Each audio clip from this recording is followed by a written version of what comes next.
Hello friends, നമ്മുടെ വീട്ടിലപ്പോൾ ചെണ്ടുമല്ലിപ്പൂക്കളൊക്കെ നല്ല വിരിഞ്ഞു. നല്ല എല്ലാ കളറും ഉണ്ട്, 2-3 കളറുണ്ട്. പക്ഷെ വെള്ള വളരെ മോശമായി കേട്ടോ. മഞ്ഞയും ഓറഞ്ചും സൂപ്പറാണ്. നന്നായിട്ട് വിരിയാച്ച അതിൻ്റെ നടുഭാഗമൊക്കെ ഒന്നും കൂടി വിരിയാനുണ്ട്. എന്നാലും അത്യാവശ്യം വലിയ പൂക്കളായിരിക്കണം. നമ്മളിതൊരു മാസമൊക്കെ ആയിട്ടുണ്ടാവും ഇപ്പോൾ തയ്യ് വാങ്ങിയിട്ട് വെച്ചിട്ട്. നഴ്സറി പോയിട്ട് തയ്യ് വാങ്ങിയിട്ട് വെക്കുക ചെയ്തത്. ഓണത്തിന് നമ്മളങ്ങനെ സാധാരണ അങ്ങനെ വാങ്ങി വെച്ചിട്ടാണ് അത്താകുമ്പോഴേക്ക് പൊട്ടിക്കാൻ തരത്തില്ലേ. ഇതിപ്പോൾ 2-3 ദിവസം കൂടിയല്ലേ ഉള്ളൂ. വെള്ളം വളരെ മോശമാണ്. ബാക്കിയുള്ളതൊക്കെ സൂപ്പറാണ്. അപ്പം നമുക്ക് അത്തം മുതൽ അങ്ങോട്ട് പൂക്കളിട്ട് സൂപ്പറാക്കാലോ പൂക്കളം. പിന്നെന്താ, വാടാമല്ലിയും വെച്ചിരുന്നു കേട്ടോ.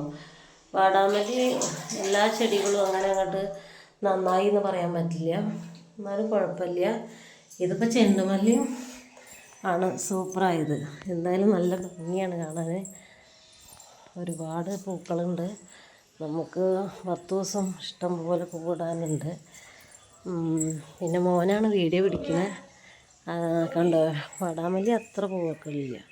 2-3 ചെടികളൊക്കെ നാശമായിപ്പോയി, എന്നാലും കുഴപ്പമില്ല.